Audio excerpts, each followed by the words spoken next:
on this first section. After we have dug 5 meters, 7 meters, and we refilled, and then we also put another 5 to 6 meters on top to form the formation level. When we put our pavement, only God will bear us witness of what happened.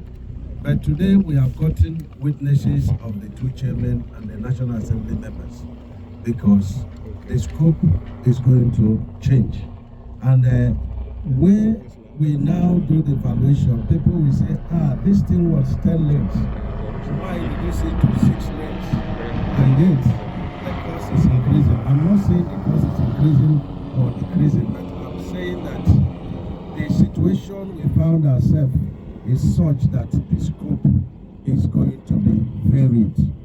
And I'm advising Hitech to immediately put the scope together with our engineers. We will come back here and re-verify, and we go back to BPP and go back to Federal Executive Council, so that we can have something we can rely on up to 95% level of confidence. And let me put the public on notice, especially all those who have made Abuja Kano, a political issue. Let me say that Mr. President has directed that the first section of the route and the last section, and has even extended it to Kano International Airport, that the procurement is ongoing to be awarded and to be done on reinforced concrete, exactly what you are saying here. And that we've negotiated with Julius Berger for 14 months, and then we have decided to come to the end of the negotiation. Because when we take an action, those who are interested in the road not being done, they will take us to the dustbin. They will be talking all kinds of things.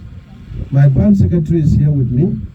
If they fail to accept the conditions and deploy in 4 independent sections, by Monday, we will be terminating that job.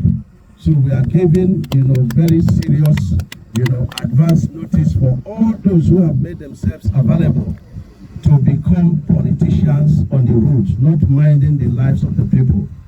Every effort the president is making to complete that job is being frustrated. But we are equal to the task. Just the other day, the first section we are repairing, they use, youths to chase away the contractors. But the National Security Advisors has flooded the place with security, and the work is ongoing.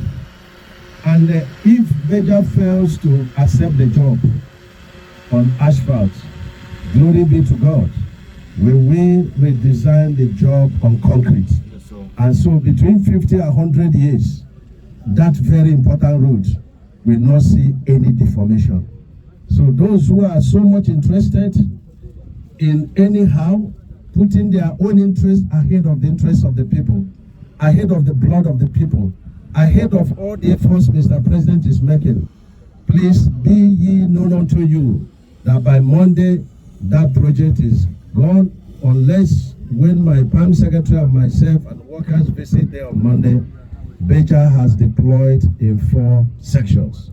No politics in it. So our headmasters, you are now second witnesses after God in terms of the amount of unsuitable materials we are removing.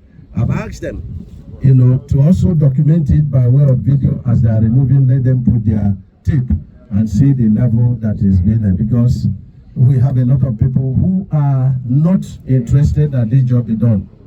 They don't want this job to be done.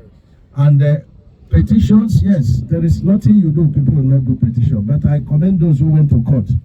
The Attorney General has set up a legal team to meet them in court. That's the right thing to do. Because everything that government wants to do, people wants to thwart it. They want to use the opportunity to siphon it. We have a law on compensation and enumeration. We are not bound to pay you what you say you spent. We were not there with you when you spent it. But there is a unit rate gazetted and approved, which is what we are following. And that's why those petitions or lawsuits they are normal, but they will meet the law already established. So I want Hitech to say what and to say what they're doing and yes. No, Minister, I think with what we have just